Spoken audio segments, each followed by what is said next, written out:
नमस्कार दोस्तों, welcome to मेरे ट्रेनर। मैं हूं सौरभ ठाकुर। चलिए स्ट्रेट अवे स्टार्ट करते हैं आज की क्लास काफ़ी इंटरेस्टिंग और यूनाइटेड स्टेट्स पे। आज मैं जब आपके लिए वीडियो रिकॉर्ड कर रहा हूं, आज है 25 स्टार्ट हो गया एक्चुअली, और सुबह के 3 बजने करीब। तो ये आर्टिकल है 24 मतलब बीते कल का, और इनको आप पहचानते होंगे, ये हैं डॉक्टर एंटनी फॉसी। आज की क्लास में ये देखते हैं कि क्या वाकई में यूनाइटेड स्टेट्स में केसेस में सर्ज देखने को मिला है। सर्ज मतलब क्या केसेस बढ़ने लगे हैं यूनाइटेड स्टेट्स में, और एंटनी फॉसी साहब ने इस चीज़ को डिस्टर्बिंग क्यों कहा। एंटनी फॉसी साहब के अलावा मेयर मिस्टर सिल्वेस्टर टर्नर साहब ने क्या कहा, डॉक्टर रॉबर्ट रेडफील्ड ने ऐसा कुछ कहा है क्या कि यूनाइटेड स्टेट्स को इस वायरस ने उसके घुटनों पे ले आया है, तो ऐसा क्यों कहा। क्या ट्रम्प साहब ने जो भी ओक्लाहोमा में जो रैली निकाले उससे कुछ फ़र्क पड़ा है। क्या यूनाइटेड स्टेट्स में सभी लोग इस तरह से मास्क लगा रहे हैं, और क्या वॉशिंगटन में मास्क लगा रहे हैं, और अगर नहीं लगा रहे हैं तो क्या वहाँ पे वॉशिंगटन में मास्क मैंडेटरी होने वाला है। ये सारी की सारी चीज़ें देखेंगे हम लोग आज की क्लास में। आज जब मैं आप लोगों के साथ ये इस वीडियो के लिए रिकॉर्ड कर रहा हूँ, आज पूरी दुनिया में कोरोना वायरस से इन्फेक्टेड लोगों की संख्या 94 लाख से ज़्यादा है। अनफॉर्चुनेटली 4,82,000 से ज़्यादा लोगों की मृत्यु हो चुकी है। हाँ, एक अच्छी चीज़ है कि 51 लाख से ज़्यादा लोग रिकवर कर चुके हैं। आज की तारीख में पूरी दुनिया में आप नंबर 1 केस देखेंगे तो यूनाइटेड स्टेट्स है, जहाँ पे 24 लाख से ज़्यादा केसेस हैं, एंड 1,24,000 से ज़्यादा डेथ्स हो चुके हैं। It's very very unfortunate. Brazil में देखेंगे तो Brazil is very very close to 12 lakh. Brazil second country बना जो 10 लाख क्रॉस किया। वैसे ब्राज़ील के राष्ट्रपति जायर बोल्सोनारो वो आइडलाइज करते हैं ट्रम्प साहब को।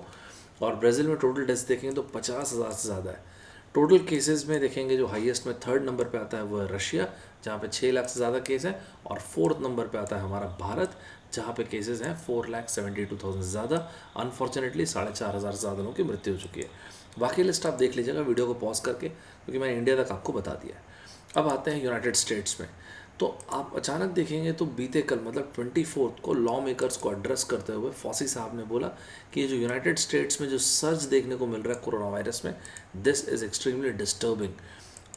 एंटनी फॉसी साहब ने ये भी कहा कि मैं पिछले 40 साल से वायरस के आउटब्रेक की स्टडी कर रहा हूँ, लेकिन मैंने ऐसा कुछ अपनी ज़िंदगी में देखा नहीं जिस तरह का ये कोरोना वायरस है। देखिए, इस चीज़ की वजह से एंटनी फॉसी साहब ने ये कहा कि आने वाला जो हफ्ता है, अब ये नेक्स्ट कुछ डेज़ है, ये बहुत ही ज़्यादा स्टर्न रहेंगे आउटब्रेक्स की स्टडी करने में। They are very very crucial, they are very very important. इन सारी की सारी चीज़ों को हम लोग देखने जा रहे हैं आज की क्लास में। आप जहाँ पर भी इस वीडियो को देख रहे होंगे, आप चाहें तो हमारे YouTube channel MB trainer Saurabh Thakur में जाके इस तरह के और बहुत सारे वीडियो से बेनिफिट अवेल कर सकते हैं। अगर आपको अच्छा लगे तो आप हमारे Telegram channel Saurabh Saurabh official में भी जाके इस पर्टिकुलर वीडियो का PDF भी डाउनलोड कर सकते हैं, और मैं बहुत सारी चीज़ें वहाँ पर शेयर भी करता रहता हूँ। जैसा कि मैंने आपको बताया, यूनाइटेड स्टेट्स में अचानक ये देखा गया कि एक समय था, आपको ध्यान होगा तो 30,000 केसेस ऑलमोस्ट हर रोज़ देखने को मिल रहे थे यूनाइटेड स्टेट्स में। और ये ग्राफ मैंने ही आपको कई वीडियोस में भी बोला था, और ये चीज़ है भी कि यूनाइटेड स्टेट्स में ग्राफ टेपर होना शुरू हो गया था, और 20-22 हज़ार के आसपास केसेस आने लग गए थे। अभी अचानक ये हुआ कि 33,000 केसेस आ गए यूनाइटेड स्टेट्स में, एंड 766 डेथ्स। ये बहुत ही ज़्यादा बड़ा नंबर है। इसके बाद एंटनी फॉसी साहब जो कि ये रहे, जो कि वाइट हाउस के हेल्थ एडवाइज़र हैं। ना सिर्फ ये एंटनी फॉसी साहब, अगर आप जानते भी होंगे तो डायरेक्टर है national institute of allergy and infectious disease के। तो इन्होंने ये कहा अभी 23 जून को लॉ मेकर्स को एड्रेस करते हुए कि दोबारा ये जो यूनाइटेड स्टेट्स में सर्ज देखने को मिल रहा है, दोबारा इसलिए क्योंकि 30,000 से बड़ी मुश्किल से केसेस 20,000 तक आए थे, और ये जो दोबारा 30,000 की तरफ केसेस जा रहे हैं, ये बहुत ही डिफिकल्ट है। इनफैक्ट जब मैं आपके वीडियो बना रहा हूँ तो बीते कल जस्ट अभी मैं अपडेट देख ही रहा था, तो ऑलमोस्ट 28,000 प्लस केसेस दोबारा आ गए। इसी चीज़ को मिस्टर एंटनी फॉजी ने बोला इट्स एक्सट्रीमली डिस्टर्बिंग। हाँ, एक चीज़ है, आपको याद होगा तो मेरे पिछले वीडियोस को अगर आपने देखा होगा स्टार्टिंग से, तो मैंने आपको हमेशा से यूनाइटेड स्टेट्स में बोला न्यूयॉर्क जो एपिसेंटर है। न्यूयॉर्क के अलावा मैंने आपको बताया न्यूयॉर्क के अलावा न्यू जर्सी, ये लोग एपिसेंटर्स थे। तो न्यूयॉर्क भी था और न्यू जर्सी भी था, लेकिन अभी सरप्राइजिंगली ये देखा जा रहा है कि न्यूयॉर्क में केसेस डिक्लाइन हुए हैं, डेफिनेटली केसेस कम हुए हैं। लेकिन एंटनी फॉसी साहब ने बताया कि जिस तरह से बाकी स्टेट्स में केसेस बढ़ रहे हैं, ध्यान से सुनिएगा इस वर्ड को, इसका मतलब ये लग रहा है, ये चीज़ रिफ्लेक्ट कर रही है कि कम्युनिटी स्प्रेड जो है वो बढ़ रहा है, जिसकी वजह से आप देख रहे हैं कि न्यूयॉर्क में नहीं लेकिन बाकी जगहों पे केसेस तेज़ी से बढ़ रहे हैं। जॉन्स हॉपकिंस यूनिवर्सिटी का जो डेटा आया, इस डेटा के हिसाब से जो अभी 22 जून को डेटा आया, इस डेटा में ये देखा गया कि यूनाइटेड स्टेट्स में पिछले 7 दिन का जो रोलिंग एवरेज देखा गया उसमें जो इन्फेक्शंस की संख्या देखी गई नए इन्फेक्शन की, वो उसके पिछले के एक हफ्ते से 30% ज़्यादा है। ये अपने आप में बहुत ही ज़्यादा बड़ा नंबर है। ना सिर्फ ये, यूनाइटेड स्टेट्स में अगर आप कुछ स्टेट्स को देखेंगे जैसे कि एरिजोना हो गया, टेक्सास हो गया, फ्लोरिडा हो गया, इसके अलावा ओक्लाहोमा, यस ओक्लाहोमा भी हो गया, जहाँ पर ट्रम्प साहब ने अभी रैली किया, इस बीच में ट्रम्प साहब ने रैली भी कर दिया। ना सिर्फ ये 4 स्टेट्स, इसके अलावा भी कुछ नहीं तो मिनिमम 26 स्टेट्स हैं यूनाइटेड स्टेट्स में जहाँ पे केसेस के बढ़ने की संख्या 5% से ज़्यादा है, and this is a huge number. ना सिर्फ ये देखा गया कि यूनाइटेड स्टेट्स में कोरोना वायरस से हॉस्पिटलाइजेशन होने की संख्या में भी वृद्धि देखने को मिली है, बहुत तेज़ी से इंक्रीमेंट देखने को मिला है। और इसी चीज़ को डॉक्टर एंटनी फॉसी साहब ने बोला कि यार ये बहुत ही ज़्यादा ट्रबलसम है, और वो वर्ड इसलिए इन्होंने यूज़ भी किया क्योंकि अभी तक कोई अप्रूव्ड ट्रीटमेंट तो है नहीं कोरोना वायरस का, तो ये बोलना बनता है। दूसरी चीज़ आपने देखा होगा तो बहुत सारे न्यूज़पेपर्स में एक आर्टिकल आजकल आने लगा यूनाइटेड स्टेट्स के न्यूज़पेपर में कि ऐसा है क्या कि ब्लैक अमेरिकन्स को ये इससे कोरोना वायरस के कारण बहुत ही disproportionate number of positive cases black Americans में देखने को मिल रहे हैं, या फिर डेथ्स ज़्यादा देखने को मिल रही है उसमें। मैं आपको एक एग्जांपल देता हूँ। यूनाइटेड स्टेट्स की 13% की आबादी जो है वो ब्लैक अमेरिकन्स की है, और हर 4 में से एक केस, मतलब ऑलमोस्ट 23% टू 25% केसेस में आप देखेंगे तो जो डेथ्स हैं वो ब्लैक अमेरिकन के केसेस में आपको ज़्यादा देखने को मिलेगी।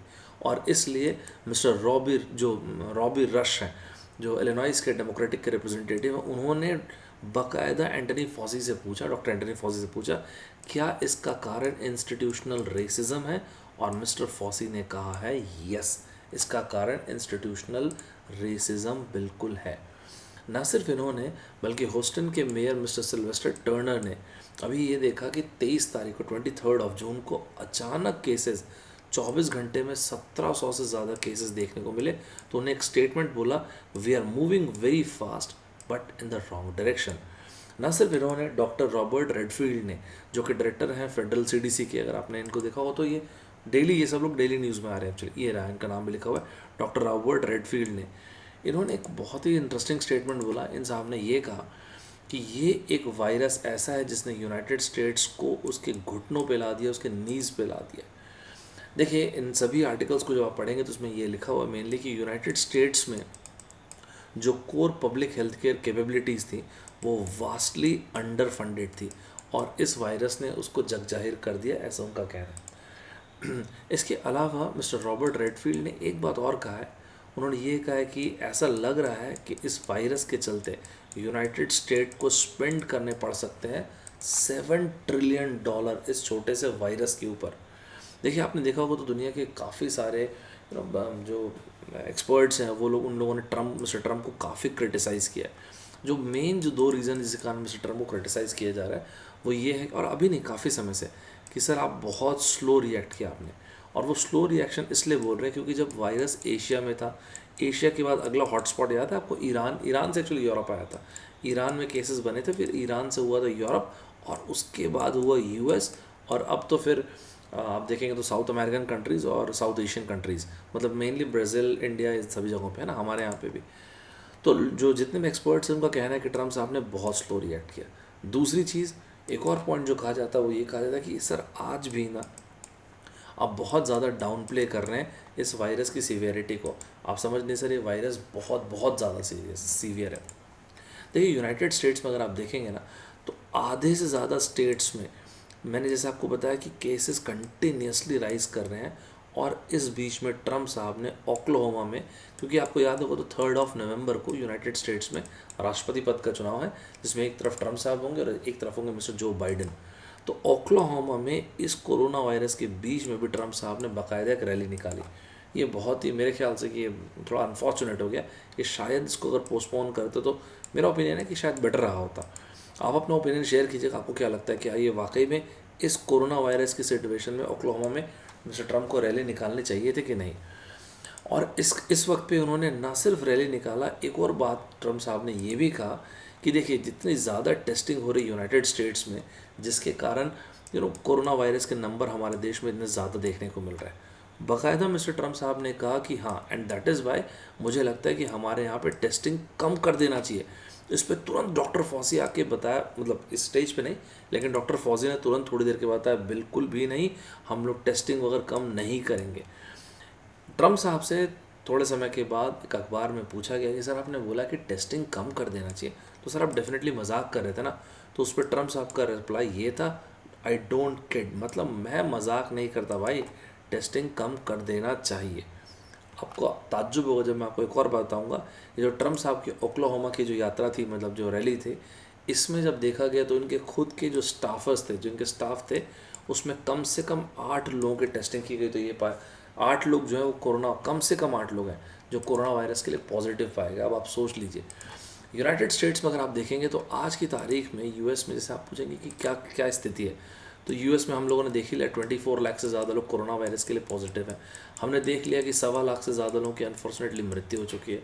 आज की तारीख में पूरी दुनिया में यूनाइटेड स्टेट्स ने सबसे अधिक टेस्टिंग की और वो 3 करोड़ के आसपास है। भूलिएगा मत, 33 करोड़ की आबादी का ये देश है। क्या कोई भी 3 करोड़ टेस्टिंग किया है? बिल्कुल नहीं। इसका हाफ, हाँ, रशिया है जो 1.8 करोड़ के आसपास ने टेस्टिंग किया। आता हूँ सेकंड नंबर पे। सेकंड नंबर पे जो कंट्री है वो है ब्राज़ील। ब्राज़ील में आपने देखा होगा तो 12 लाख से ज़्यादा केसेस अभी, अनफॉर्चुनेटली 54,000 से ज़्यादा लोगों की डेथ हो चुकी है। 26 लाख से ज़्यादा लोगों की, ये एक अंदाज़ा है क्योंकि ब्राज़ील ने अपना डेटा देना बंद कर दिया। तो 26 लाख के आसपास टेस्टिंग हुई। ये मतलब मुझे काफ़ी सारे वेबसाइट्स में देखने को मिला, तो मैंने यहाँ पे आपको ये बता रहा हूँ। पॉपुलेशन आप देखेंगे ब्राज़ील की तो तकरीबन 21 करोड़ के आसपास की आबादी है ब्राज़ील की। थर्ड नंबर पे आपको जो रैंकिंग है कोरोना वायरस इन्फेक्शन की, उसमें थर्ड नंबर कंट्री है रशिया। रशिया में टोटल आप देखेंगे तो केसेस आपको 6 लाख प्लस देखने को मिलेंगे। अनफॉर्चुनेटली डेथ्स जो है वो 8,500 से ज़्यादा है। आज के टाइम पे रशिया में टेस्टिंग हुई है 1,80,00,000 के आसपास, और रशिया की आबादी तकरीबन 4.5 करोड़ के आसपास की आबादी है रशिया की। 14.5 crore, I am sorry, 14.5 crore. Fourth number पे टेस्टिंग वगैरह में और केसेस में भी इंडिया है। तो हमारा प्यारा भारत जो है, यहाँ पे टोटल केसेस 4,70,000 से ज़्यादा केसेस हैं। डेथ्स देखेंगे तो अनफॉर्चुनेटली ऑलमोस्ट 15,000 के आसपास है। टेस्ट देखेंगे तो आज जब मैं आपके लिए वीडियो रिकॉर्ड कर रहा हूँ 73,000 से ज़्यादा, 73 लाख से ज़्यादा टेस्ट हो चुके हैं। भारत की आबादी आपको वैसे पता होगी 137 करोड़ की आबादी है भारत में। तो ये स्थिति है अभी। तो देखिए ट्रम्प साहब का ये कहना कि हमारे यहाँ पे टेस्ट ज़्यादा हो रहे हैं इसलिए हमारे यहाँ पे हमारे पिक्चर ज़्यादा ख़राब दिख रही है। आपका ओपिनियन क्या है?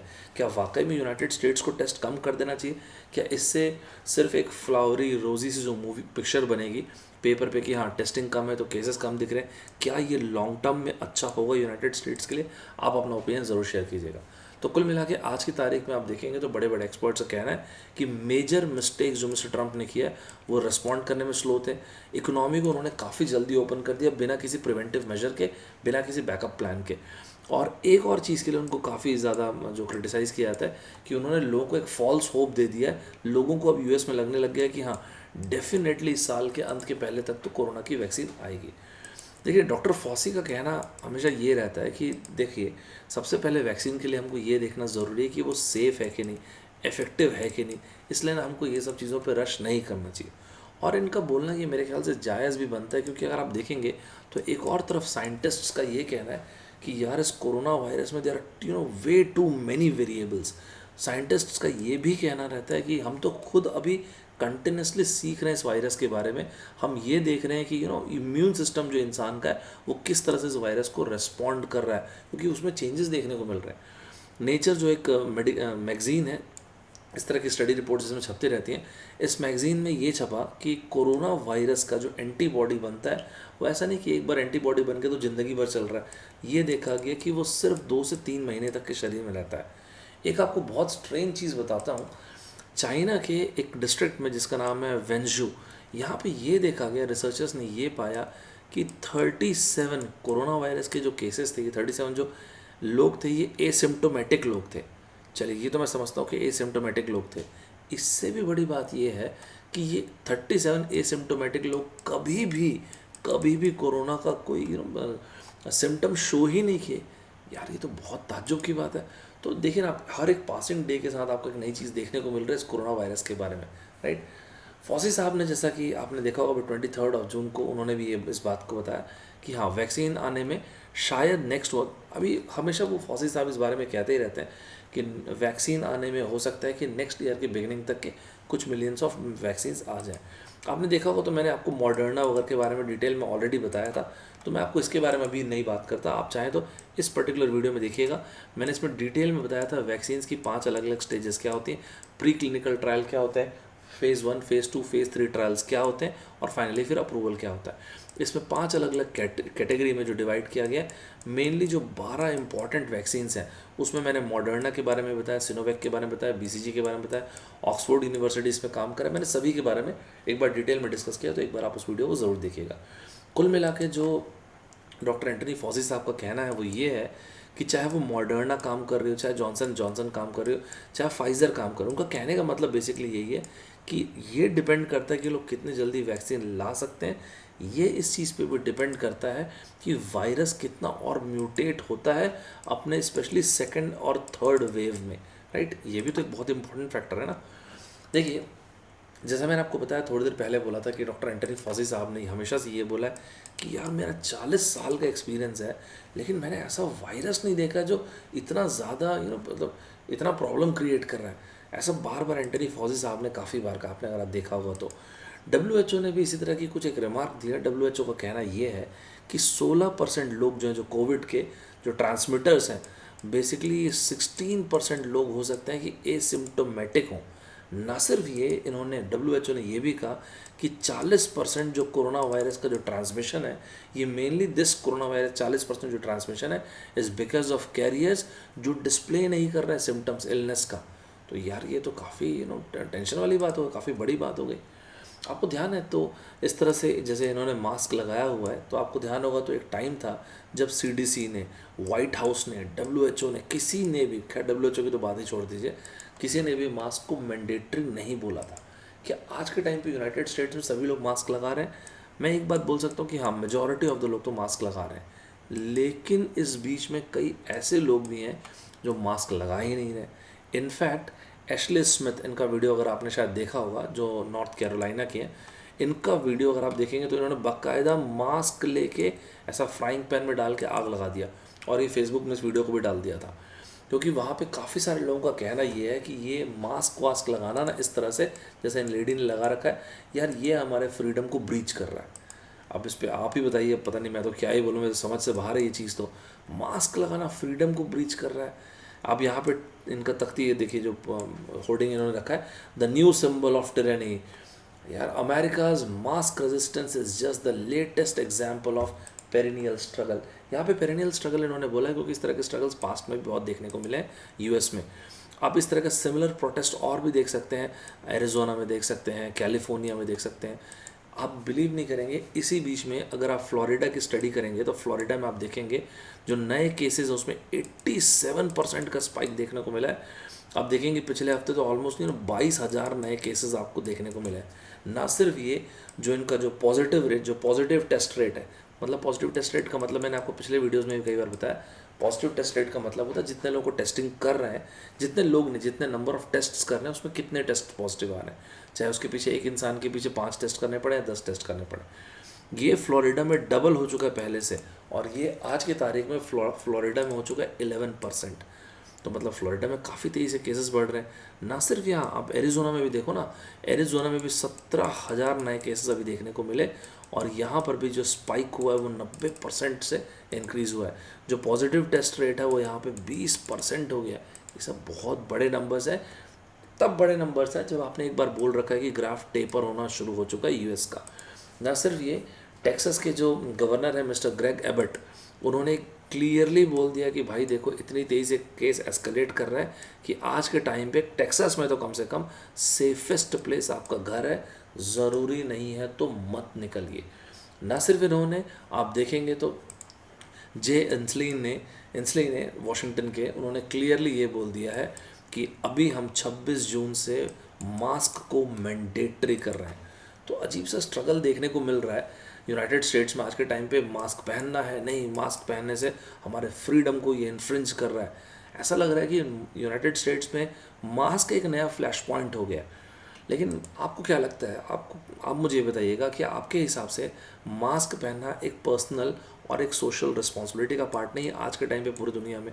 क्या आपको नहीं लगता कि आज के टाइम पे जब पूरी दुनिया में कोरोना वायरस इतना ज़्यादा फैला हुआ है तो हम सभी को मास्क लगाना चाहिए? मतलब मुझे तो पर्सनली ऐसा लगता है कि इसमें दिक्कत क्या है, इस वायरस को जितना हम कंटेन कर पाएंगे उतना टाइम मिल पाएगा इस वायरस से लड़ने के लिए। एक स्टूडेंट ने मुझे एक क्वेश्चन भेजा था, मैं उस क्वेश्चन को इसी में ले लेता हूँ। उस क्वेश्चन का जो क्वेश्चन था वो ये था कि क्या सर ये पॉसिबल है कि जितने भी वैक्सीन्स पे टेस्टिंग हो रही है वो फेल हो जाए? इन अ रियल वर्ल्ड इसका answer I am really sorry to say but yes, इसका आंसर ये हो सकता है कि कोविड-19 से लड़ते जितने भी वैक्सीन के ऊपर काम हो रहा है सब फेल हो जाए। हो सकता है कि ट्रांसफॉर्मेटिव थेरेपी जो है फेल हो जाए, क्योंकि देखिए टेस्टिंग हो गया चाहे कॉन्टैक्ट पॉइंट ट्रेसिंग हो गया, वो एक लिमिट तक कंटेन कर सकता है वायरस को। लेकिन अगर ऐसा हुआ तो फिर क्या होगा? देखिए मैं जब इस बात को कह रहा हूँ तो मैं विथ ऑल ड्यू रिस्पेक्ट मैं ये ज़रूर बोल रहा हूँ कि दुनिया के सारे डॉक्टर्स अपनी जान लगा के मेहनत कर रहे हैं इस चीज़ के लिए। दुनिया के सारे रिसर्चर्स, सारे के सारे साइंटिस्ट्स पूरा दिन रात लगा के मेहनत कर रहे हैं इसके लिए, ये बात तो है ही। एंड पूरी दुनिया इस चीज़ के लिए उनको ओ करती है, ये बात तो है ही।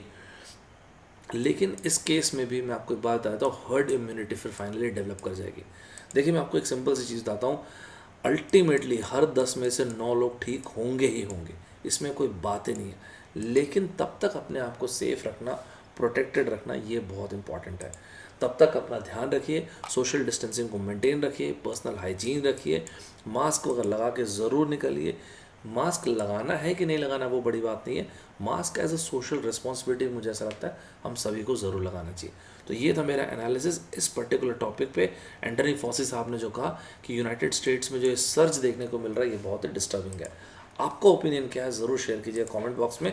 मैं सौरभ ठाकुर आप लोगों से विदा लेता हूँ, नेक्स्ट टाइम फिर से मिलते हैं। Bye bye everybody, take care.